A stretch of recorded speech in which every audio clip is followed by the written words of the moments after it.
प्रमोद नया नया डॉक्टर बना तो सबने उसे खूब बधाइयाँ दी। उसकी पोस्टिंग जिस आलू का तला गांव में हुई थी वह पिछड़ा हुआ इलाका था। तू कहे तो मंत्री जी के पीए से बात करूं? ऐसे गांव में जाकर डॉक्टरी करने का क्या फायदा जहां बिजली नहीं रहती हो? भूपेश ने प्रमोद से कहा तो उसने साफ इनकार कर दिया। नहीं दोस्त, मैं नहीं चाहता कि सिफारिश के बल पर अपनी पोस्टिंग कहीं दूसरे शहर में कराकर खुद गर्ज बन जाऊं। सरकार ने मुझे आलू का तला गांव भेजा है तो मेरा फर्ज बनता है कि वहां जाकर गांव वालों की सेवा करो। ठीक है, जैसी तेरी मर्जी। वक्त का तकाजा तो यही है कि हाथ पैर मारकर ढंग की जगह ले लेता और ठाठ से डॉक्टरी करके 4 पैसे कमाता। वो पेश बोला। प्रमोद नहीं माना।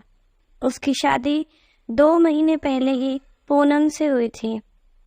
मैं हर हफ्ते घर आया करूँगा डार्लिंग। वहाँ गांव में तुम्हें ले जाकर मुसीबत में डालना मैंने ठीक नहीं समझा। प्रमोद ने अपनी बीवी को बाहों के घेरे में लेते हुए वादा किया कि वह दिन में एक बार उसे फोन जरूर करेगा। ठीक है, जैसा तुम ठीक समझो। वैसे भी मैंने अपनी जिंदगी के 20 साल शहर की सुख सुविधाओं के बीच गुजारे हैं। गांव में जाकर रहना तो दूर की बात है, मुझे तो उसे देखना भी भारी लगता है। पूनम बोले। वाकई आलू का तला गांव काफी पिछड़ा हुआ लग रहा था।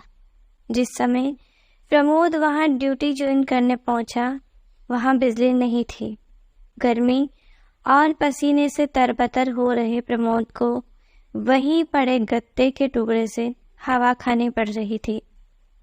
गांव में नया डॉक्टर आया है, ये खबर आग की तरह फैल गई। गांव वाले डिस्पेंसरी के इर्द गिर्द जमा होकर उसकी तरफ ऐसे देख रहे थे जैसे कोई अजूबा हो।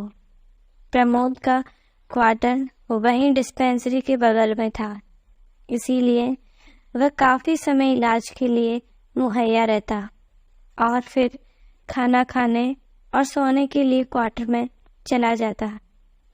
दिन भर मरीजों को देखने के बाद प्रमोद काफी थक जाता था।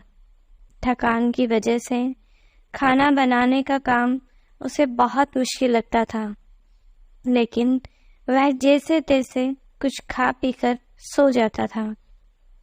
डॉक्टर साहब, ये इमरती है, यह सुबह शाम दोनों समय आपका खाना बना दिया करेगी और क्वार्टर की साफ सफाई भी कर देगी। एक दिन मुखिया जी प्रमोद के पास आए। उनके साथ 20-21 साल की एक दुबली पतली लड़की भी थी। इसकी क्या जरूरत थी मुखिया जी? आपने बेकार में कष्ट किया। पेट भरने लायक खाना बनाना आता है मुझे, प्रमोद बोला। इसमें कष्ट कैसा डॉक्टर साहब? आखिर आप इस गांव में हमारे मेहमान हैं। आपकी सुख सुविधाओं का ख्याल रखना हमारा फर्ज बनता है, मुखिया जी ने हाथ जोड़ते हुए प्रमोद से कहा। तो वह मन ही मन गांव के लोगों का अपनापन देखकर खुश हो उठा। अगले दिन से ही इमरती प्रमोद के घर के काम करने के लिए आने लगी तो उसे सहूलियत हो गई। वह घर का सारा काम करने लगी तो प्रमोद को आगे की पढ़ाई के लिए समय मिलने लगा था। खाना भी वह अच्छा बनाती थी। थोड़े ही दिनों में प्रमोद को गांव की आबो हवा रास आ गई।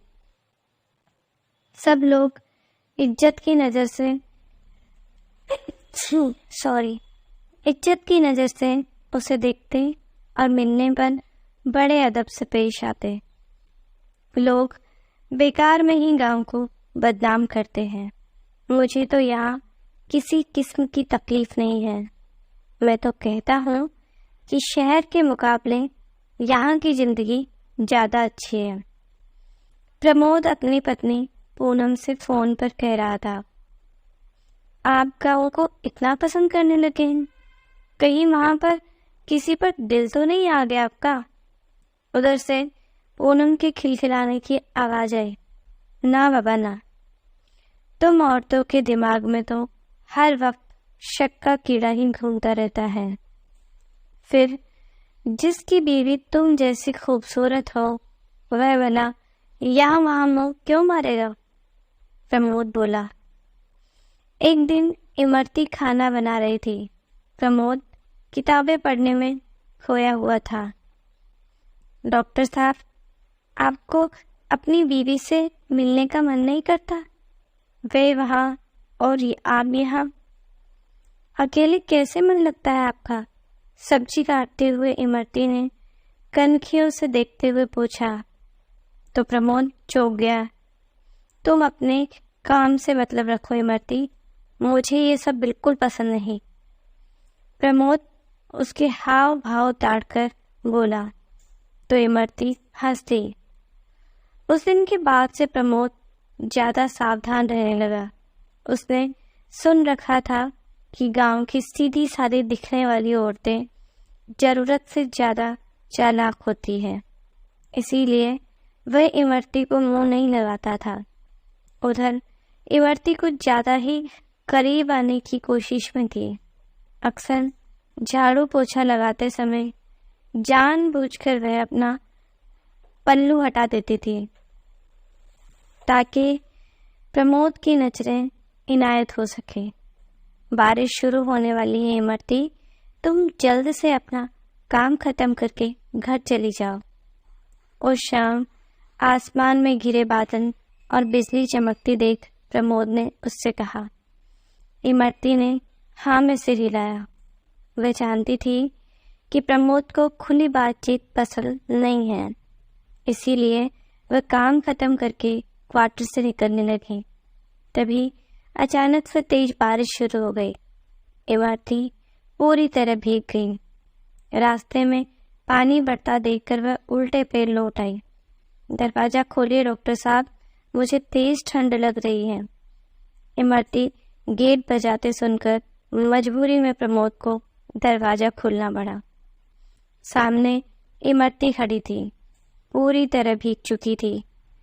उसके कपड़े गीले होकर शरीर से चिपके हुए थे।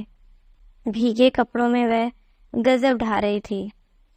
प्रमोद उसे इस हालत में खड़ा देखता ही रह गया। भीतर आकर कपड़े बदल लो वरना बीमार पड़ जाओगी, प्रमोद ने खोले से कहकर इमरती को भीतर किया और गेट बंद कर दिया। 20-21 साल की लड़की को इस हालत में देखकर प्रमोद अपने आप पर काबू नहीं रख पा रहा था।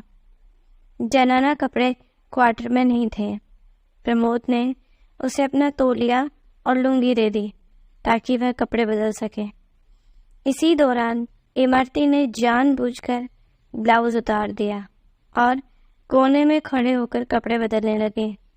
इमरती जान गई कि लोहा गर्म हो चुका है। वह उसी हालत में उसके पास आई और ठंड का बहाना करके प्रमोद से लिपट गई। प्रमोद भी सब कुछ भूलकर इमरती की देह के भंवर में फंस गया। वासना का उबार उतरा तो इमरती बिना कुछ बोले चुपचाप चली गई। बारिश थम चुकी थी। प्रमोद को अपने आप पर थोड़ी शर्म आ रही थी। अगले दिन इमरती आई। न वह कुछ बोली न प्रमोद कुछ कहने की हिम्मत जुटा पाया। इसी तरह 2-3 महीने निकल गए। एक दिन इमरती आई तो उल्टी करती हुई वॉश बेसिन की तरफ दौड़ी। मैं माँ बनने वाली हूँ डॉक्टर साहब, लगता है उस रोज की गई गलती हम पर भारी पड़ गई, इमरती बोली। गांव वालों को पता चलेगा तो वे मुझे और आपको जिंदा नहीं छोड़ेंगे। तुम्हें बच्चा गिराना होगा। मैं नहीं चाहता कि कोई बखेड़ा खड़ा हो। प्रमोद भी घबरा गया। उसे गांव वालों का डर सताने लगा। साथ ही बदनामी और नई नौकरी जाने का खतरा भी पूरा था। मुखिया जी को हम दोनों के बीच हुए हादसे का पता चल गया है। वे बहुत गुस्से में हैं। उन्हें लगता है कि तुमने मेरे साथ रेप करके उनके विश्वास को तोड़ा है। इमरती ने दांव चला, जो काम कर गया। प्रमोद और इमरती के बीच इस मामले को दबाने के लिए 50,000 रुपये में सौदा तय हुआ। शर्त रखी गई कि इमरती कह देगी कि बच्चा किसी और का है, प्रमोद का नहीं।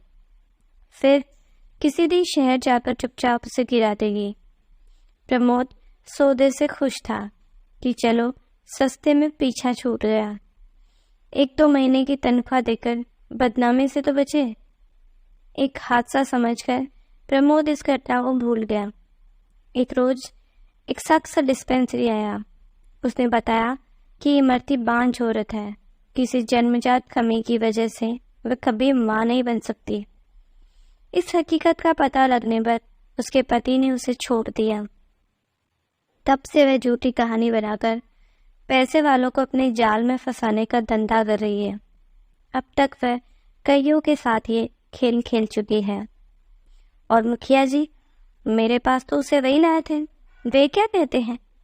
प्रमोद ने उस आदमी की बात सुनकर पूछा तो वह हंसने लगा। आप बहुत भोले हो डॉक्टर साहब। वह कोई मुखिया नहीं बल्कि 1 नंबर का गुरु हड़ताल है।